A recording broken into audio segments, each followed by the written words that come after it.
നമസ്കാരം. റാഫ്റ്റോ ക്രിക്കറ്റിലേക്ക് അവർക്കും സ്വാഗതം. എന്താ പറയേണ്ടതെന്ന് അറിയില്ല. ശരിക്കും CSK നാണം കെട്ടു.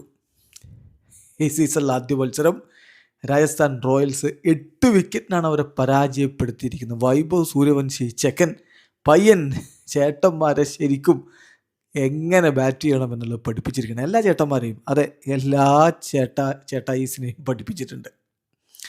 CSKയുടെ ഭാഗത്ത് പ്രത്യേകിച്ച് ഒന്നും ചെയ്യാൻ കഴിയാതെ അവരുടെ ബാറ്റർമാർ മടങ്ങിപ്പോയപ്പോൾ ജെയ്മി ഒവേർട്ടനാണ് ഒരു വിധം അവർ 100 കടത്തിയത്. 127 അത് മതിയാവുമായിരുന്നില്ല എന്നുള്ളത് അപ്പോഴേ വ്യക്തമാണ്. അപ്പോഴാണ് വൈഭവ് സൂര്യവംശി 17 പന്തുകൾ 4 ഫോറും 5 സിക്സറും അടക്കം 52 റൺസ് അവൻ അടിച്ചത്. അത് ഒരു ക്യാച്ച് ഡ്രോപ്പായി, ശരിയാണ്. പുറകോട്ടോടി ക്യാച്ച് എടുക്കാൻ ശ്രമിച്ച കാർത്തിക് ശർമ്മയ്ക്ക് പിഴച്ചു, അത് ബൗണ്ടറിയായി. പിന്നെ അവിടെ ഇവിടെയൊക്കെ കുറച്ച് എഡ്ജ് ചെയ്ത് ആളില്ലാത്ത ഭാഗത്ത് വീണ ഷോട്ടുകളൊക്കെ ഉണ്ട്. പക്ഷേ അവൻ അടിച്ച ചില സിക്സറുകളുണ്ടല്ലോ, ഞെട്ടിക്കുന്ന മികവോടുകൂടിയുള്ളതായിരുന്നു. വൈഭവ് സൂര്യവംശി 305.88 സ്ട്രൈക്ക് റേറ്റിൽ 52 റൺസ് അടിച്ചു കൂട്ടിയെടുത്ത് തന്നെ CSKക്ക് എന്തെങ്കിലും ഹോപ്പ് ഉണ്ടായിരുന്നെങ്കിൽ അതില്ലാതെയായി കഴിഞ്ഞിരുന്നു. അദ്ദേഹത്തിൻ്റെ ആ ഇന്നിങ്സിന് കൂട്ടുന്ന യശസ്വി ജയ്സ്വാളും നന്നായിട്ട് തന്നെ കളിച്ചു. ഒടുവിൽ അവർ 12.1 ഓവറുകളിൽ 128 റൺസിലേക്ക് കുതിച്ചെത്തി. അതായത് 47 പന്തുകൾ ശേഷിക്കെ 8 വിക്കറ്റിൻ്റെ ഗംഭീര വിജയം. നെറ്റ് റൺ റേറ്റിൽ വലിയ രൂപത്തിലുള്ള ഒരു ആനുകൂല്യം അവർ സ്വന്തമാക്കുന്നു. CSKക്ക് വലിയ ഡാമേജും സംഭവിച്ചിരിക്കുന്നു. ആദ്യം ബാറ്റ് ചെയ്ത CSK നിശ്ചിത 20 ഓവറുകൾ പൂർത്തിയാക്കിയില്ല. 19.4 ഓവറുകളിൽ 127 റൺസിന് ഓൾ ഔട്ടായി. മഴ പെയ്ത് കുതിർന്ന ഗ്രൗണ്ടിൽ ആദ്യം ബൗൾ ചെയ്യാനാണ് എല്ലാവരും ശ്രമിക്കുക. ടോസ് ലഭിച്ചതുകൊണ്ട് തന്നെ രാജസ്ഥാൻ റോയൽസ് ആ തീരുമാനത്തിലേക്ക് പോയപ്പോൾ CSKക്ക് അവിടെ തന്നെ തിരിച്ചടിയായിരുന്നു.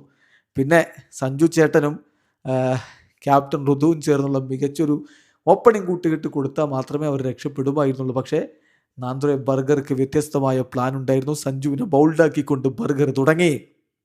7 പന്തിൽ നിന്ന് ഒരു 4 സഹായത്തോടെ 6 റൺസ് മാത്രമാണ് സഞ്ജു എടുത്തത്. തൊട്ടു പിന്നാലെ ആയുഷ് മാത്രയെ ഗോൾഡൻ ഡക്ക് ആക്കിയും വിട്ടു. രുദ്രാജ് ഗെയ്ക്വാദ് 6 റൺസിന് മടങ്ങി. മാത്യു ഷോട്ട് 2 റൺസുമായിട്ട് മടങ്ങി. 6ഉം 4ഉം ഒക്കെ അടിച്ച് ഒരു പ്രതീക്ഷ നൽകിയെങ്കിലും സർഫറാസ് ഖാൻ 12 പന്തിൽ നിന്ന് 17 റൺസ്. രവീന്ദ്ര ജഡേജ വന്നു, LBWയിൽ കുരുക്കി മടക്കി വിട്ടു.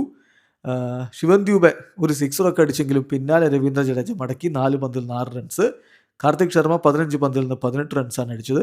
ബ്രിജേഷ് ശർമ്മയുടെ ആദ്യത്തെ വിക്കറ്റായിട്ട് അദ്ദേഹം മാറി. ജെയ്മി ഒവേർട്ടനാണ് പിന്നെ ഒരുവിധം 100 കടത്തി വിട്ടത്. 36 പന്തിൽ നിന്ന് 43 റൺസാണ് അദ്ദേഹം നേടിയത്. ഏതായാലും അതൊന്നും മതിയാകുമായിരുന്നില്ല CSKക്ക്. അവിടെയാണ് യശസ്വി ജയ്സ്വാളും വൈഭവ് സൂര്യവംശിയും ചേർന്നുള്ള ഓപ്പണിംഗ് കൂട്ടിയിട്ട് വൈഭവിൻ്റെ വൈഭവത്തിന് മുന്നിൽ ഒന്നുമല്ലാതായി പോയി രാജസ്ഥാൻ റോയൽസിൻ്റെ ബൗളർമാർ. ആദ്യ വിക്കറ്റ് 7ാമത്തെ ഓവറിൽ വീഴുമ്പോഴേക്കും 75 റൺസിലേക്ക് രാജസ്ഥാൻ റോയൽസ് എത്തിക്കഴിഞ്ഞിരുന്നു. സൂര്യവംശി 17 പന്തിൽ 4 ഫോറും 5 സിക്സും അടക്കം 52 റൺസ്. അൻഷുൽ കമ്പോജിൻ്റെ പന്തിൽ കൃത്യമായി കണക്ട് ചെയ്ത ഷോട്ടാണ്. പക്ഷേ മികച്ചൊരു ക്യാച്ചിലൂടെ സർഫറാസ് ഖാൻ വൈഭവ് സൂര്യവംശിയെ മടക്കി. ധ്രുവ് ജുറൽ 9 പന്തിൽ നിന്ന് 18 റൺസ്. അൻഷുൽ കമ്പോജ് ബൗൾഡാക്കുകയായിരുന്നു. അതായത് തിരിഞ്ഞ് പുറകോട്ടടിക്കാൻ വേണ്ടി ശ്രമിച്ചതാണ്, സ്റ്റമ്പ് തെറിച്ചു. റിയാൻ പരാഗ് 11 പന്തിൽ നിന്ന് 14 റൺസുമായിട്ട് പുറത്താകുന്നു. ഓപ്പൺ ചെയ്ത യശസ്വി ജയ്സ്വാൾ 36 പന്തിൽ നിന്ന് 38 റൺസുമായിട്ടും പുറത്താകാതെ നിന്നു. അങ്ങനെ ഗംഭീര വിജയം രാജസ്ഥാൻ റോയൽസ് നേടുമ്പോൾ നാണം കെട്ട് ഒരു തുടക്കമായി പോയി ഈ തവണ CSKക്ക്. വീഡിയോ അവസാനിക്കുന്ന ക്രിക്കറ്റ് ലോകത്തെ കൂടുതൽ വിശേഷങ്ങളുമായി റാഫ്റ്റോക്സിൻ്റെ എത്താം.